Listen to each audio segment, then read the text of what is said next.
नमस्कार, कान्तिपुर समाचारमा स्वागत छ। सुरु गरौं अहिलेका मुख्य समाचारबाट।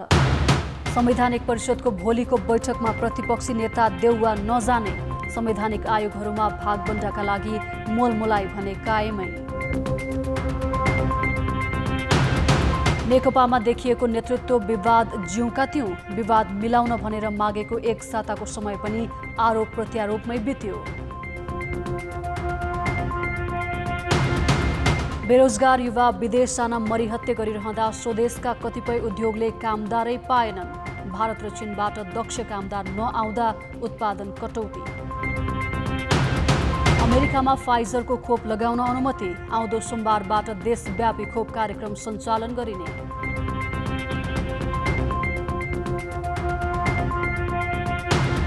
र महिला एसिया कप छनौट खेल नेपालमै गर्न एएफसीलाई एन्फाको प्रस्ताव, घरेलु लिग माघ 7 देखि सुरु गर्ने तयारी।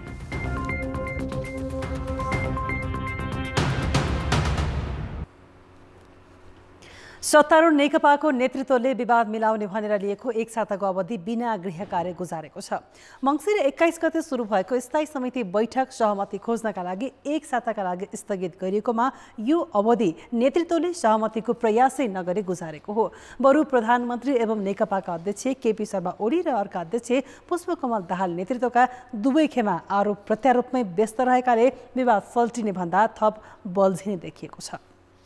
मङ्सिर 21 को स्थायी समिति बैठक यता अध्यक्षद्वय ओली र दाहाल बीच एकपटक मात्र भेटवार्ता भयो।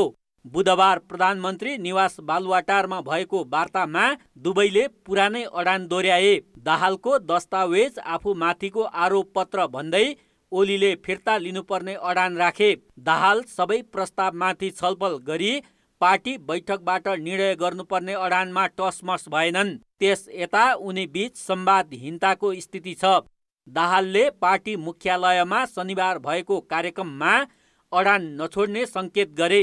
हाम्रा बहसहरू हाम्रो पार्टीभित्र चल्ने छलफल बहस भनेको पनि समाजवादतिरको यात्रामा अगाडि बढ्ने सन्दर्भमा हाम्रो कस्तो आर्थिक नीति हुने, कस्तो चाहिँ राजनैतिक मान्यताहरूलाई अवलम्बन गर्दै जाने, कस्तो आचार संहिता हामीले पालन गर्ने, कस्तो विधि विधान र पद्धति हामीले स्थापित गर्ने भन्ने कुरा नै हाम्रा बहसका विषयहरू छन्। नेपाली काङ्ग्रेसका पूर्व सांसद कौशर शाह लगायतलाई नेकपामा प्रवेश गराउने कार्यक्रममा वरिष्ठ नेता नेपाल पनि थिए, तर ओली पक्षका नेता कार्यक्रममा थिएनन्। ओली र दाहाल दुवै पक्ष गुटगत भेला र कार्यक्रम गरी एकले अर्कोमाथि आरोप लगाउनमै केन्द्रित छ। दाहाल र नेपाल पक्षले बिहीबार बागमती प्रदेश स्तरीय अगुवा नेता कार्यकर्ताको भेला गर्यो। त्यसमा दाहाल र नेपाल दुवै उपस्थित भए। ओली पक्षले शनिबार मोरङको सुन्दर हरैँचामा प्रदेश 1 को भेला गर्यो। त्यहाँ दाहाल नेपाल खेमाका नेता कार्यकर्ता थिएनन्। यता अर्को एक कार्यक्रममा ओली पक्षीय नेता ईश्वर पोखरेलले बहुमतको सरकार ढालेर अस्थिरता निम्त्याउन खोजेको भन्दै दाहाल खेमामाथि आक्रोश पोखे। राम्रो गर्यो जनताले टिकाउँछन्, राम्रो गरेन जनताले हुत्याउँछन्, यो त छँदैछ नि। तर आतुरता देखाएर अस्थिरता सिर्जना गर्ने खालका कुराहरू, अस्थिरता फेरि सिर्जना गरेर अनिश्चितता बनाउने खालका कुराहरू भयो भने त्यो दुर्भाग्य हुन्छ। प्रधानमन्त्री ओलीले मङ्गलबार बालुवाटारमा बोलाएको सर्वदलीय बैठकमा विपक्षी दलले सरकारको आलोचना गरे, तर पूर्व प्रधानमन्त्रीको हैसियतमा सहभागी दाहाल, नेपाल र झलनाथ खनालले कुनै प्रतिक्रिया जनाएनन्। यसले पनि शीर्ष नेताको मन मिल्न कठिन छ भन्ने देखाउँछ। स्थायी समिति बैठक सहमति जुटाउन एक साता सारिएको हो, तर शीर्ष तहमा मात्र होइन दोस्रो तहका नेताबीच पनि सहमतिको कुनै सार्थक प्रयास भएको छैन। त्यसैले आइतबार बोलाइएको स्थायी समिति बैठकले पनि निकास दिने विश्वासमा नेताहरू देखिँदैनन्। कान्तिपुर समाचारका लागि पर्वतराज घिमिरे, काठमाडौँ।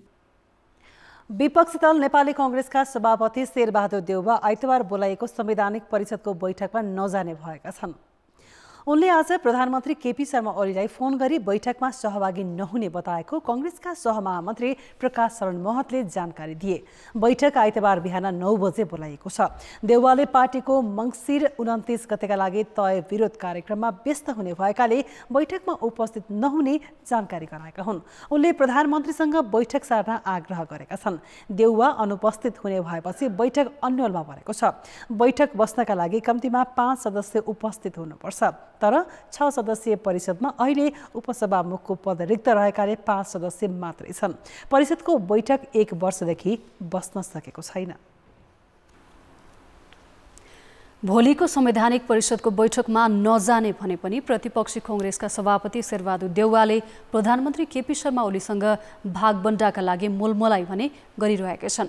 यसअघि पनि पटक पटक परिषदको बैठक छलेका देउवाले प्रधानमन्त्री निवासमै गएर पटक पटक नियुक्तिमा मोलमोलाई गरेका थिए।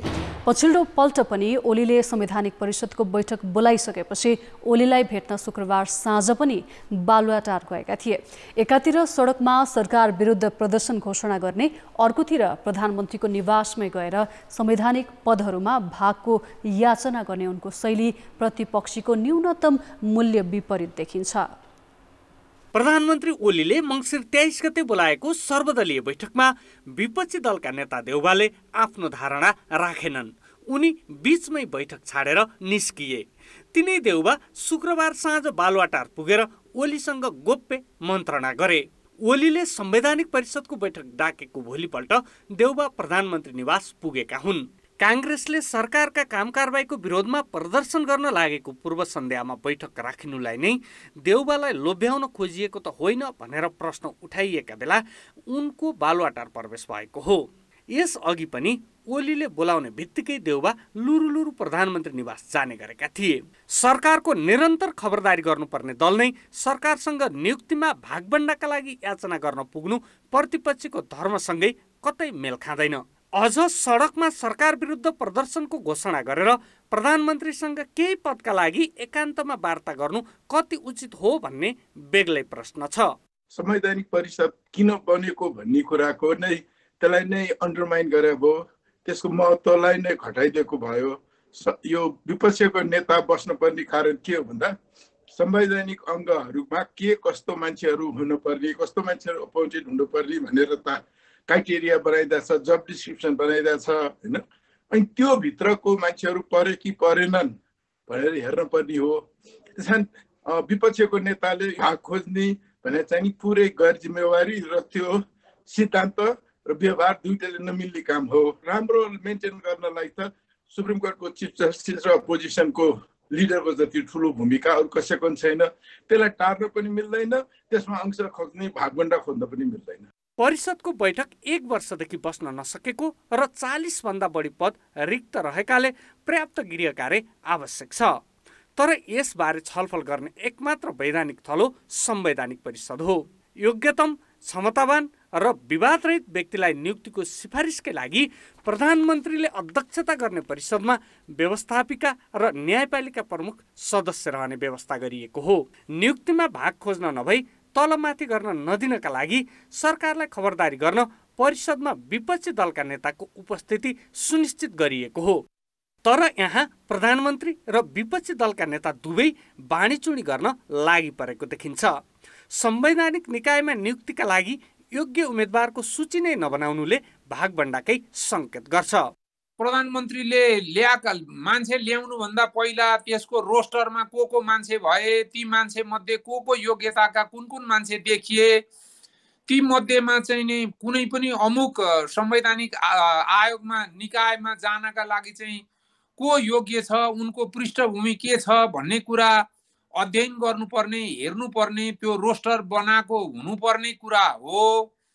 अब त्यो चिज चाहिँ केही नबनाइकन, त्यो एउटा त्यतापट्टि अध्ययन नै नगरिकन प्रधानमन्त्रीले अब आफ्नो खल्तीबाट झिकेर ल्याएका नामको बारेमा चाहिँ आफ्ना नाम थपेर जाने प्रक्रियामा विपक्षी दलको नेता जानुभयो भने त्योभन्दा एउटा संविधानको दुर्भाग्यपूर्ण अवस्था के हुन्छ? संवैधानिक निकायका आफ्नै जिम्मेवारी छन्। तिनले सरकारलाई खबरदारी गर्ने हैसियत पनि राख्छन्। तर त्यसका लागि योग्यता र क्षमता भएका मात्र होइन, प्रभाव र दबाव सामु नझुक्ने हुनुपर्छ। तर यी पक्षलाई बेवास्ता गर्दा संवैधानिक निकाय विवादित र निष्प्रभावी भएका छन्। कान्तिपुर समाचारका लागि दीपक आचार्य, काठमाडौँ। संवैधानिक निकायको भाग मिलाउन प्रतिपक्षी दलका नेता शेरबहादुर देउवा लगालग प्रधानमन्त्री निवास धाइरहेका छन्। प्रमुख प्रतिपक्षी दलका नेता सत्ता पक्षसँग भाग खोज्न यसरी प्रधानमन्त्री निवास धाउनु कति उचित हो, यो प्रश्न हामीले संविधानविद विपिन अधिकारीसँग सोधेका छौँ। यो स्वाभाविक नै हो, खास गरी समस्याहरू छन् भने त्यसका बारेमा निराकरण गर्नु, तर प्रक्रियाहरू जुन रूपमा सुरुवात हुने हो र जसरी त्यसलाई सक्ने हो, विसर्जन गर्ने हो, त्यो त संवैधानिक परिषदभित्रै गर्नुपर्ने हुन्छ। यसरी प्रतिपक्षीले सत्ता पक्षसँग नियुक्तिमा भागभण्डा खोज्नुलाई कति उचित मान्न सकिन्छ? भागभण्डा त एकदमै जुन एउटा हामी संविधानको जुन व्यवस्था छ त्यो भागभण्डा नहोस्, राजनीतिकरण नहोस् र व्यावसायिक असल चरित्र भएको क्षमतावान मान्छेको नियुक्तिको सिफारिस होस् भन्ने उद्देश्यले यो व्यवस्था गरिएको हो।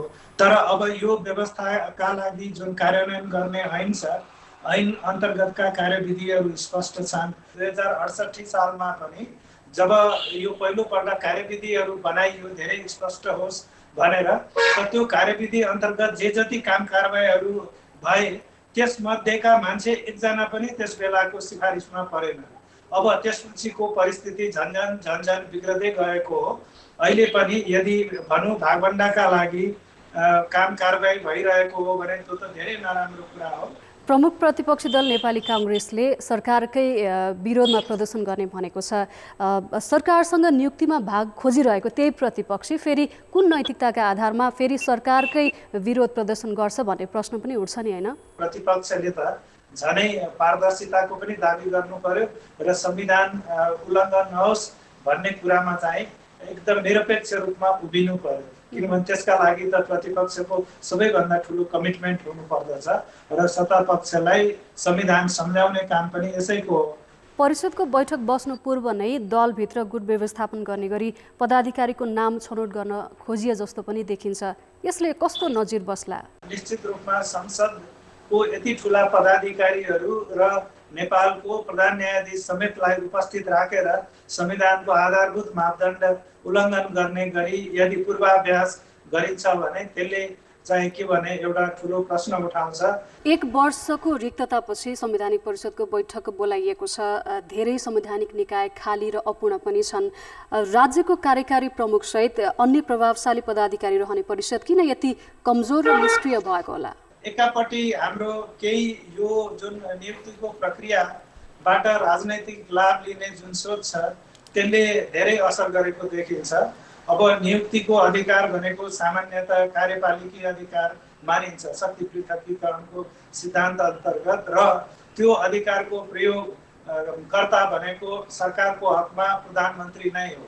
त प्रधानमन्त्रीले निष्पक्ष, मैले अघि भने निष्पक्ष, क्षमतावान, चरित्रवान व्यक्तिहरूको सिफारिस गर्ने हो र अरूले चाहिँ त्यसलाई समर्थन गर्ने हो। यहाँ जुन सर्वसम्मति भनेको खल्तीबाट मान्छे झिकेर एक अर्काको क्यान्डिडेटलाई समर्थन गर्ने होइन। यो कार्यकारिणी अधिकारको प्रयोग चाहिँ सरकारले गरोस्, तर बाँकी पक्ष खास गरी संसदका जुन प्रतिनिधिहरू हुनुहुन्छ उहाँहरूले त ओभरसाइट माग गर्ने हो। उहाँहरूले भन्नु पर्यो, निगरानी गर्नुपर्ने हो र भन्नु पर्यो कि प्रधानमन्त्रीले प्रस्ताव गरेका मान्छेहरू योग्य छैन, हकको नाउँ झिक्नुहोस्, हामी यसलाई स्वीकार गर्दैनौँ।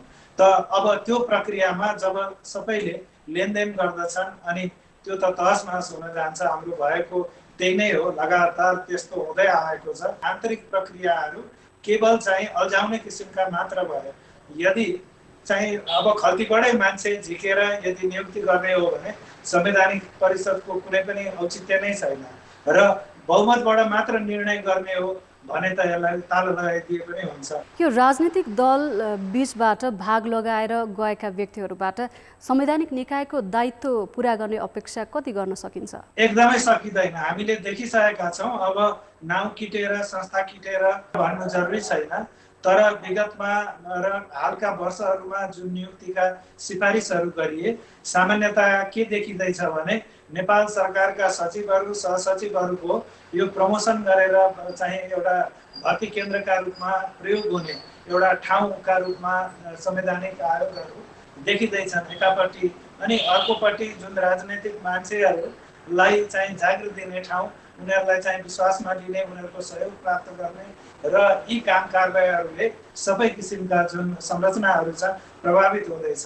तर सरकारसँग खोसेर दिएको अधिकारहरू यी आयोगहरूले प्रयोग गर्ने हो। जबकि अब यो चाहिँ यस्ता आयोगमा नियुक्ति गर्ने मान्छे यदि सरकारकै मान्छे राख्ने हो र सरकारकै भरियाहरूलाई यहाँ लग्ने हो भने त्यसको अर्थ के हो भने अब यो जुन आयोगहरू छन् त्यसको औचित्य छैन भनेपछि त्यसबाट हाम्रा संरचनाहरू जुन रूपमा प्रभावित छन् यो संविधानको घोषित उद्देश्यहरू कार्यान्वयन गर्न धेरै गाह्रो हुने अवस्था देखिँदैछ। उहाँ हुनुहुन्थ्यो संविधानविद विपिन अधिकारी। सरकारी निकायमा साताको 2 दिन बिदा दिने बहस फेरि बिउताएको छ। यसअघि असफल भइसकेको 2 दिने बिदाको बहस कर्मचारी संयन्त्रले आफ्नो सुविधाका लागि बिउताएको देखिन्छ। किनभने बिदा बढाउँदा सेवा प्रवाहमा सुधार हुने कुनै सुनिश्चितता नै छैन। बिदा सम्बन्धमा गृह कार्य गर्ने जिम्मेवारी गृह मन्त्रालयको हो, तर बिदा बढाउने सम्बन्धमा सुझाव दिन पर्यटन मन्त्रालयले अध्ययन समिति गठन गर्यो। त्यो समितिले सार्वजनिक निकायमा शनिबार र आइतबार बिदा दिन सिफारिस गरेको छ। 2 दिने बिदाको व्यवस्था गरे 1 अर्ब भन्दा बढी सार्वजनिक खर्च पनि जोगिने र सातामा 7-8 लाख मानिस घुमफिरमा निस्की आन्तरिक पर्यटन प्रवर्धनमा टेवा पुग्ने भनेपछि विभागीय मन्त्री हौसिएका छन्। हामीलाई त उत्पादन बढ्नु पर्यो नि, कति घण्टा काम गर्ने, कति दिन काम गर्ने, त्यो ठुलो कुरा भएन। उत्पादन बढ्नु पर्यो। त्यस हिसाबले हेर्दा 2 दिन बिदा गरियो भने कमसेकम पनि 10-20 लाख मान्छे हप्तामा घुम्न निस्किन्छन्। त्यो भनेको मतलब नजिकका पर्यटकीय डेस्टिनेसनहरूको सक्रियता बढ्छ र त्यसले अर्थतन्त्रमा पनि प्रभाव पार्छ। 2 दिने बिदा यस अघि नै असफल भइसकेको प्रयोग हो। 2056मा तत्कालीन प्रधानमन्त्री कृष्णप्रसाद भट्टराईको पालामा काठमाडौँ उपत्यकामा शनिबार र आइतबार बिदा दिन थालिएको थियो। त्यसबाट कर्मचारीलाई फाइदा भए पनि सेवा प्रवाहमा कुनै सुधार भएन, जसका कारण अन्य जिल्लामा लागू गरिएन, बरु उपत्यकाबाट पनि 2 दिने बिदा हटाइयो। अहिले पर्यटन मन्त्रालयले गठन गरेको समितिले पनि सेवा प्रवाहलाई व्यवस्था गरी परिवारसँग समय बिताउन समय चाहिएको कारण देखाएर बिदा बढाउन भनेको छ। उसले घुमफिर बढ्ने र पर्यटन प्रवर्धन हुने तर्क गरेको छ, तर यसको पनि सुनिश्चितता छैन। किनभने कर्मचारीले बिदा पाए पनि आइतबार शिक्षण संस्था बन्द हुने छैनन्। कर्मचारीले छोराछोरीलाई विद्यालय पठाउनु पर्ने र सरकारले दिएको तलबले घुमफिर गर्न नपुग्ने बहाना बनाउन सक्नेछन्। त्यति मात्र होइन, बिहान 9 बजे नै कार्यालय जानु परे कर्मचारीले खाना र खाजा खाने नाममा काम छल्ने प्रवृत्ति बढ्ने र सेवा प्रवाह झनै बिग्रने जोखिम पनि हुनेछ। नेपालको टोपोग्राफी, नेपालको चाहिँ मोबिलिटी आदि इत्यादिलाई हेर्दाखेरि कार्यालय दिनहरू चाहिँ सकेसम्म 7 दिन हुनुपर्छ भन्ने मान्यताको छु। कर्मचारीलाई 5 दिन गर्नु, 40 घण्टाभन्दा 1 मिनेट बढ्ता काम लाग्नु पाइँदैन।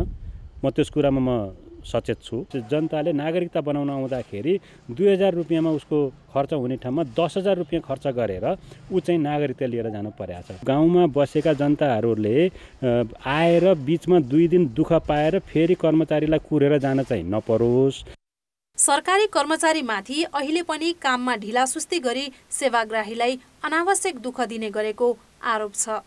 त्यसैले सरकारले गर्ने अध्ययन सेवा प्रवाहमा कसरी सुधार गर्ने भन्नेमा केन्द्रित हुनुपर्छ। कर्मचारीको सुविधाका लागि मात्र बिदा बढाउने निर्णय गरिए त्यो कुनै पनि कोडबाट औचित्यपूर्ण हुने छैन। कान्तिपुर समाचारका लागि क्यामेरामा रूपक कोइरालाका साथमा शर्मिला खनाल, काठमाडौँ।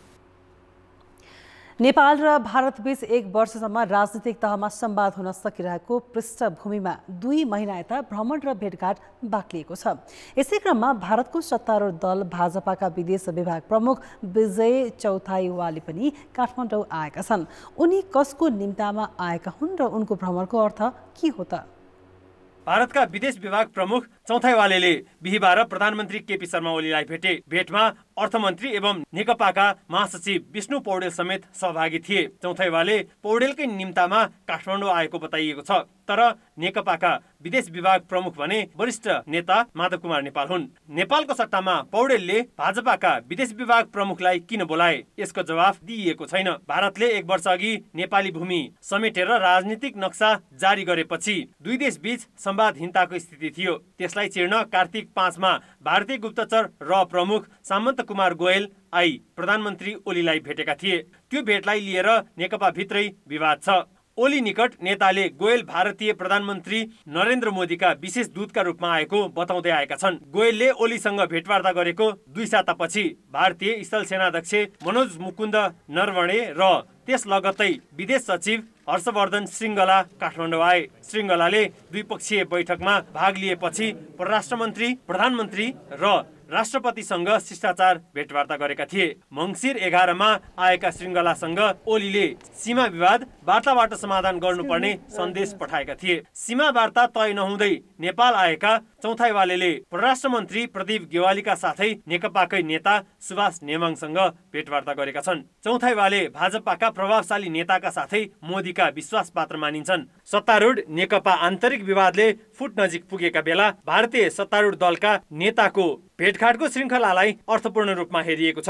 नेकपाको संस्थापन पक्षले भने राजनीतिक तहमा सम्पर्क र संवाद बढेको रूपमा अर्थ्याएको छ। कान्तिपुर समाचारका लागि सुबिन्द्र श्रेष्ठ, काठमाडौँ।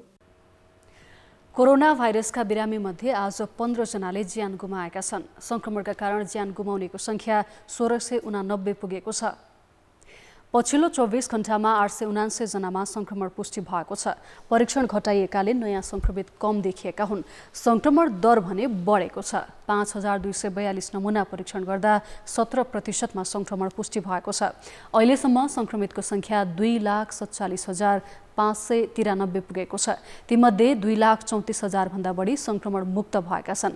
संक्रमण मुक्त हुनेको सूचीमा आज 1359 जना थपिएका छन्। सक्रिय संक्रमितको संख्या 11,673 पुगेको छ।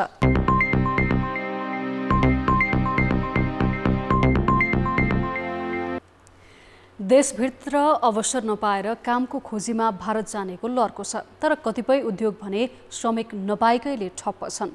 देशभित्र सिपयुक्त जनशक्ति अभाव र कोरोना महामारीले भारतीय श्रमिक उनीहरूकै देशमा अड्किएकाले जुत्तादेखि इट्टा उद्योग ठप्प भएका छन्। कैलाली र कञ्चनपुरका सीमा नाकामा दिनौं जसो कामको खोजीमा भारत जानेको लाइन लाग्छ। यसको अर्थ देशभित्र रोजगारीको अवसर नै नभएको होइन। रोजगारी दिन्छु भन्दा पनि उद्योगीले श्रमिक पाउन सकेका छैनन्। दक्ष श्रमिक अभावमा जुत्ता उद्योगको उत्पादन 70% कटौती गरेका छन्। वार्षिक 5 करोड थान जुत्ता वा चप्पल उत्पादन गर्ने क्षमता भए पनि 18,000 भारतीय श्रमिक कोरोना महामारीका कारण नफर्किएकाले उद्योगले उत्पादन 30% मा खुम्च्याएका हुन्। पनि धेरै जसो अहिले हाम्रा युवाहरू विदेशतर्फकै मोह बढी बरु खाडीमा गएर त्यो तातोमा काम गर्न चाहिँ तयार हुने र यहाँ स्वदेशमै 20-30 हजारमा मासिक आम्दानी हुँदा पनि यहाँ नटिक्ने अवस्था छ। र यो कालीगढले गर्ने काम साधारण मजदुरले गर्न सक्दैन, जुत्ता बनाउने काम, र यसको ट्रेनिङ पिरियडलाई पनि अलि लामो समय लाग्छ। एउटा दक्ष कालीगढ तयार गर्न कमसेकम 6 महिनाको तालिम दिनुपर्छ र यी सब कारणले गर्दाखेरि दक्ष कामदारको अहिले पनि सर्टेज छ। नेपाली उद्योग भारतीय श्रमिकमा भर पर्नु परेको जुत्ताको हकमा मात्र होइन, इट्टा उद्योगको अवस्था पनि यही हो। गार्मेन्टका मुख्य मिस्त्री र गहना बनाउने अधिकांश कालीगढ पनि भारतीय हुन्। नेपाली युवामा सिप नभएकाले उद्योगीले भारतीय श्रमिकलाई प्राथमिकता दिने गरेका हुन्।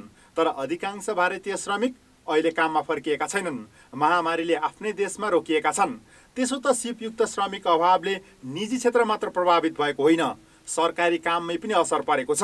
भौतिक पूर्वाधार मन्त्रालय मातहतका बहुवर्षीय ठेक्का लागेका विकास आयोजनाका प्रमुखले मङ्सिर दोस्रो साता पहिलो चौमासिक प्रगति समीक्षा बैठकमा विदेशी श्रमिक नफर्केकाले लक्ष्य अनुसारको काम हुन नसकेको रिपोर्ट गरेका थिए। नेपाल निर्माण व्यवसायी महासङ्घका अनुसार सडक कालोपत्रदेखि ठुला भवन निर्माणमा भारतीय श्रमिककै भर पर्नुको विकल्प छैन। श्रम बजारमा वर्षेनी थपिने युवा मध्ये 80%सँग सिप नहुने भएकाले यो स्थिति आएको हो। धेरै कालीन कुरामा चाहिँ हाम्रो शिक्षा प्रणाली खास गरी व्यावसायिक शिक्षामा हामीले एकदमै जोड दिनु पर्यो। हामीले उत्पादन त गर्यौं तर सर्टिफिकेटहरू चाहिँ सिपसँग नजोडिएका सर्टिफिकेट आउँदाखेरि बजारको मागसँग यसको तालमेल मिलेन।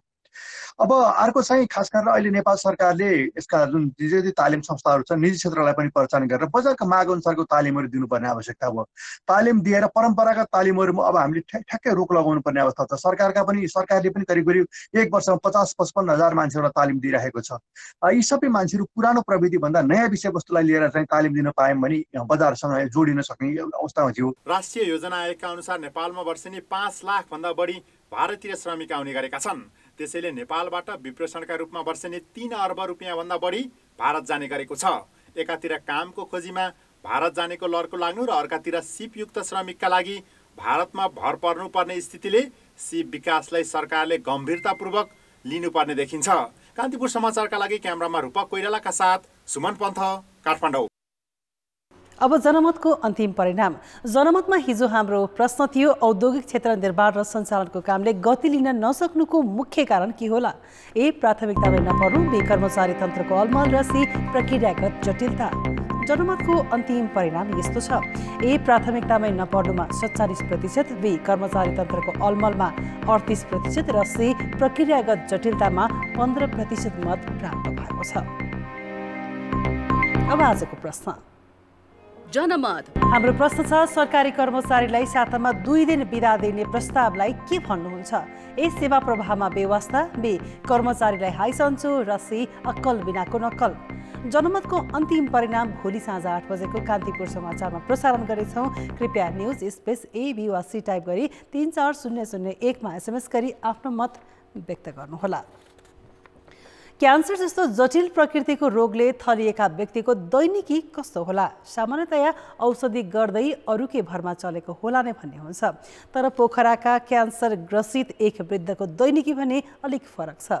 5 पटक किमो लिइसकेका उनले बाँस र निगालोका सामग्री बनाएर आफ्नो उपचार खर्च जुटाउनु मात्रै परेको छैन, परिवारको छाक टार्ने अभिभार समेत पुरा गर्नु परेको छ।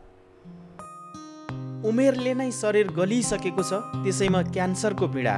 पोखरा 17 रातो पहिराका 65 वर्षीय शङ्कर नेपाली बेला बेलामा किमो दिएको भरमा तङ्ग्रिन्छन्। धेरै हिँडुल गर्न नसक्ने उनका लागि बाँस र चोयाका सामग्री नबनाई भने सुख छैन।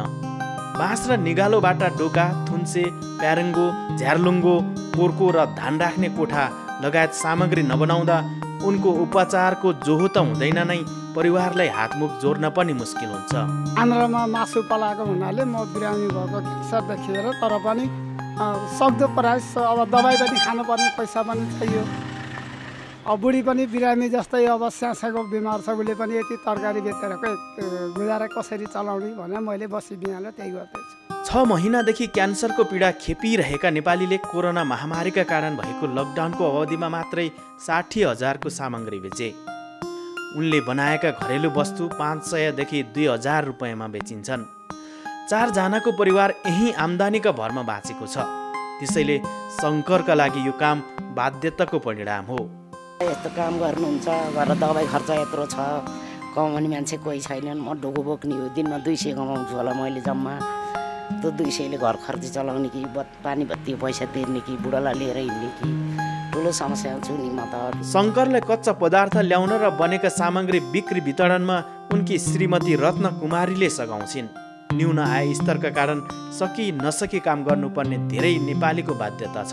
त्यसैका उदाहरण हुन् शङ्कर, जसलाई रोगले च्यापे पनि दबाई मुलो गर्न र परिवार धान्न कडा श्रम नगरी हुँदैन। कान्तिपुर समाचारका लागि भूपाल गुरुङ, पोखरा। अब जनताको आवाज। हामीले कैलालीमा सोधेका छौँ, विद्यालयमा पठन पाठन त हुन थाल्यो, तर कोरोना भाइरसको संक्रमणबाट विद्यार्थी, अभिभावक र शिक्षकलाई कसरी जोगाउने? जनताको आवाज। अभिभावकले सबभन्दा पहिला आफ्ना बच्चाहरूलाई हात धुनेदेखि लिएर मास्क सेनिटाइजर लाउनेदेखि लिएर सबै सिकाएर पठाउनु पर्यो। आफ्नो बच्चाहरू स्कुल पठाउँदाखेरि सेनिटाइजर, मास्क, तातो पानी दिएर पठाउने। एउटा बेन्चमा जम्मा 2 जना विद्यार्थीहरू राखेर पढाउँदाखेरि एउटा उनीहरूलाई संक्रमणबाट जोगाउन सकिन्छ। मास्क वितरण, सेनिटाइजर वितरण पनि गर्न सकिने अवस्था भएका संस्थाहरूले विद्यालयलाई केन्द्रित गरिदिनुपर्छ। बच्चाहरूलाई कसैलाई टच नगर्ने अनि आफ्नो घरबाट पनि सन्देश दिनु पर्यो आफ्ना बच्चाहरूलाई। सामाजिक दूरी कायम गर्नु पर्ला त्यसमा पनि तपाईँको चाहिँ विद्यार्थीहरू एउटा क्लासमा चाहिँ 40देखि 36जनासम्म हुन्छ लगभग भनेपछि तिनलाई चाहिँ 2 भागमा बाँड्ने। सेनिटाइजर भयो, मास्कहरू एकदम नियमपूर्वक लगाउनु भन्ने जानकारी बच्चाहरूलाई पनि दिने र बच्चाहरूका अभिभावकलाई पनि टिचरहरूले एकदम भन्नै पर्ने हुन्छ।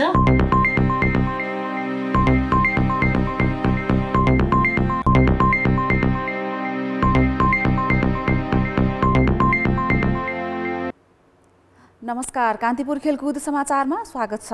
अखिल नेपाल फुटबल सङ्घ एन्फाले महिला एसिया कप छनौट खेल घरेलु मैदानमा गर्न एसियाली फुटबल महासङ्घ एएफसी सामु प्रस्ताव गरेको छ। सन् 2022 को एएफसी कप भारतमा आयोजना गर्ने तालिका छ, त्यसका लागि छनौट खेल कहाँ खेलाउने भन्ने तय भएको छैन। एन्फाले नेपाल सहितको छनौट खेल भने आफ्नै मैदानमा गर्न प्रस्ताव गरेको हो। वुमेन्स एएफसी प्रेसिडेन्ट के अरे कपको क्वालिफाइङ म्याचको लागि पनि हामीले एएफसीलाई चाहिँ रिक्वेस्ट गरिरहेका छौँ। नेपालले आयोजना गर्नको लागि चाहिँ दाबीदारी पेश गरेका छौँ। त्यो भयो भने अझै फेरि नेपालको महिला फुटबलमा एउटा यसले एउटा राम्रो नतिजा आउने हामीले विश्वास लिएको छौँ। अब यसको चाहिँ अब यो कोभिडले गर्दाखेरि चाहिँ अब चाहिँ त्यो कामहरू भइरहेछ। उनीहरू यहाँ आएर चाहिँ भेन्यूहरू भिजिट गर्नुपर्ने हुन्छ, होटेलको कुराहरू हुन्छ, उनीहरूको क्राइटेरिया मिट गर्छ गर्दैन त्यो हेर्न आउनुपर्ने हुन्छ र हामीले चाहिँ त्यसको लागि चाहिँ पोखरा र काठमाडौँ मध्ये एक ठाउँमा गर्ने हो, जहाँ सुटेबल हुन्छ त्यहाँ गर्ने भनेर हामी लागिरहेछौँ। नेपालले महिलातर्फ अहिलेसम्म एएफसीको उमेर समूहका प्रतियोगिता मात्र आयोजना गरेको छ। एन्फाले माघ 7 देखि महिला लिग सञ्चालन गर्ने जानकारी पनि दिएको छ। लिग राउन्ड रोबिनका आधारमा हुनेछ।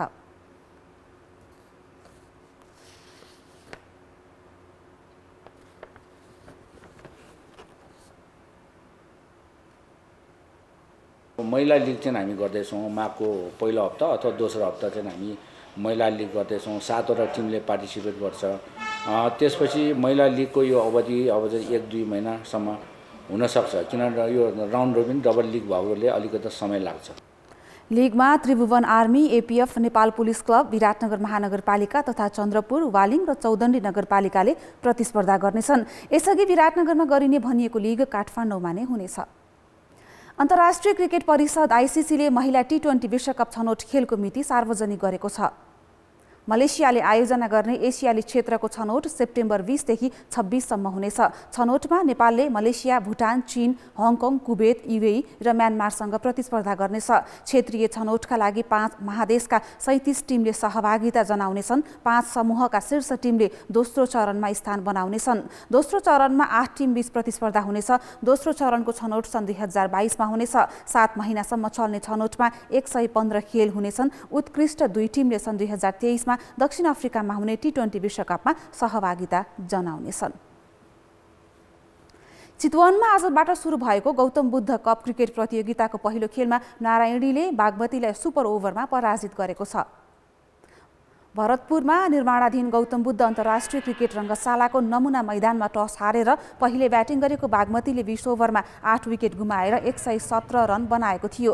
एक समय बागमती 11.2 ओभरमा 50 रनमा 7 विकेट गुमाएको स्थितिमा थियो। कप्तान ज्ञानेन्द्र मल्ल मात्र 5 रनमा बाहिरिएका थिए। राशिद खान र विक्रम सोबले 8औं विकेटका लागि 59 रनको साझेदारी गरे। सोबले 37 र राशिदले 27 रन जोडे। सुनिल धमलाले 37 रन बनाए। 7 खेलाडीले दोहोरो रन छुन सकेनन्। साहब आलमले 3 विकेट लिएका थिए। जवाफमा नारायणीले पनि 20 ओभरमा 9 विकेट गुमाएर 117 रनले बनाएपछि खेल सुपर ओभरमा पुगेको हो। आरिफ शेखले 44 र सिद्धान्त लोहनीले 20 रन बनाएका थिए। सोमपाल कामीले 2 विकेट लिए। सुपर ओभरमा नारायणीले 25 रन बनाएको थियो। करण केसीले सोमपालको सुरुवाती 3 बलमा छक्का प्रहार गरेका थिए। जवाफमा बागमतीले 20 रन बनायो। प्रतियोगितामा भोलि बागमती र राप्तीबीच खेल हुनेछ। 21औं संस्करणको एसियाली खेलकुद प्रतियोगिता आयोजनाका लागि दावेदारिता प्रस्तुत गरेको साउदी अरेबियाले आफूलाई समर्थन गर्न नेपाल समक्ष आग्रह गरेको छ। नेपालका लागि साउदी अरेबियाका राजदूत मुसाइद अल मार्वेले आज नेपाल ओलम्पिक कमिटीका पदाधिकारीलाई भेटेर मत मागेका हुन्। सन् 2030 को एसियाली खेलकुद आयोजनाका लागि साउदी अरेबियासँग कतार प्रतिस्पर्धामा छ। कतारको टोलीले 9 दिन अघि नेपाल आई आफ्नो पक्षमा उभिन आग्रह गरेको थियो। ओलम्पिक कमिटीले दुवै देशको प्रस्तुति समीक्षा गरेर निर्णय लिने बताएको छ। यो आयोजना निश्चित रूपमा भव्य हुनै पर्यो र खेलाडीहरूले चाहिँ नि त्यो खालको एउटा चाहिँ नि सुविधाहरू पाउनु पनि पर्यो र उहाँहरूको चाहिँ नि ट्रेनिङलाई चाहिँ नि बढीभन्दा बढी चाहिँ नि सुविधा दिने खालको कुरालाई चाहिँ नि हामीले खोज्नै पर्यो र सँगसँगै चाहिँ नि अब देशले पनि स्थायी रूपमा केही फाइदा लिन सक्ने स्थिति बन्छ भने त्यसको लागि पनि अलिक कुरा गरौँ भन्ने हामीले त्यो प्रस्ताव चाहिँ नि गरेका छौँ। अब यो के हुन्छ त्यो चाहिँ नि अब कुराकानी सकेपछि नै चाहिँ नि थाहा हुनेछ। एसियाली ओलम्पिक कमिटीको बुधबार ओमानमा हुने वार्षिक साधारण सभाले आयोजक राष्ट्र छनौट गर्नेछ। कमिटीका 45 सदस्य राष्ट्रले मतदान गर्नेछन्। कोरोना संक्रमण र लकडाउनका कारण बन्द भएको पोखरा रङ्गशालामा खेलकुद गतिविधि सुरु हुन थालेका छन्। 9 महिनासम्म सुनसान जस्तै बनेको रङ्गशालामा अहिले आसन्न प्रधानमन्त्री कप लगायतका छनौट प्रतियोगिता भइरहेको छ। कुनै न कुनै खेलकुद प्रतियोगिताका कारण चलपहल भइरहने पोखरा रङ्गशाला 9 महिना बन्द रहँदा खेलाडीहरू गेटको ताला हेरेर फर्कनु पर्ने थियो। कोरोनाका कारण प्रतियोगिता मात्रै रोकिएनन्, खेलाडीहरू प्रशिक्षणबाट समेत वञ्चित भएका थिए। महामारीको असर कम हुँदै गएपछि भने रङ्गशालाको गेट मात्रै खुलेको छैन, स्थानीय क्रिकेट प्रतियोगिता पनि सुरु भएको छ। अहिले पोखरा रङ्गशालामा पुस 11 गतेबाट हुने प्रधानमन्त्री कप क्रिकेटका लागि क्लब स्तरीय छनौट प्रतियोगिता भइरहेको छ। कास्की जिल्ला क्रिकेट सङ्घले प्रतियोगिता आयोजना गरेसँगै रङ्गशालाको चहल पहल देखिएको हो। लामो समयपछि खेल्न पाउँदा खेलाडी पनि खुसी छन्।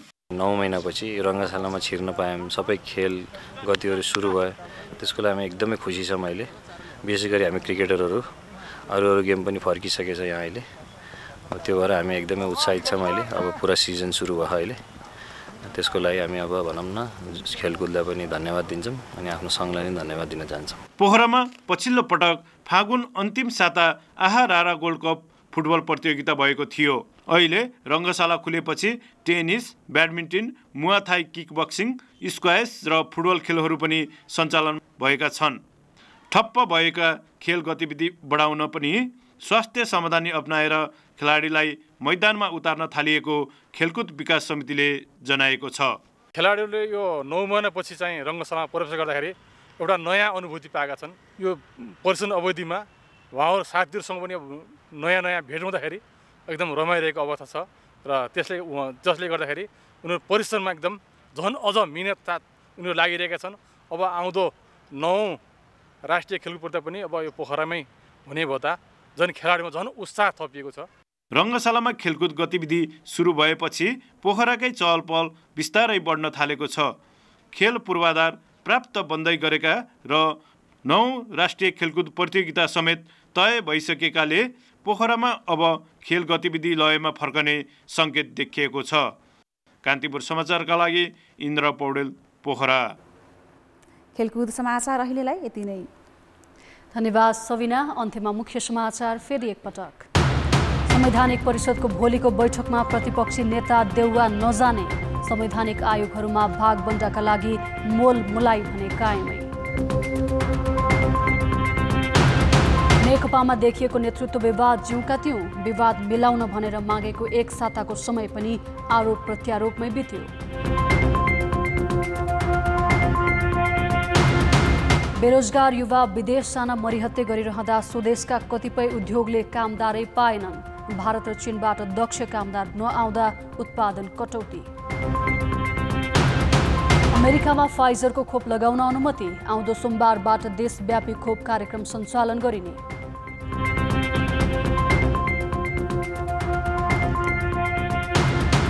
र महिला एसिया कप छनौट खेल नेपालमै गर्न एएफसीलाई इन्फाको प्रस्ताव, घरेलु लिग माघ 7 देखि सुरु गर्ने तयारी।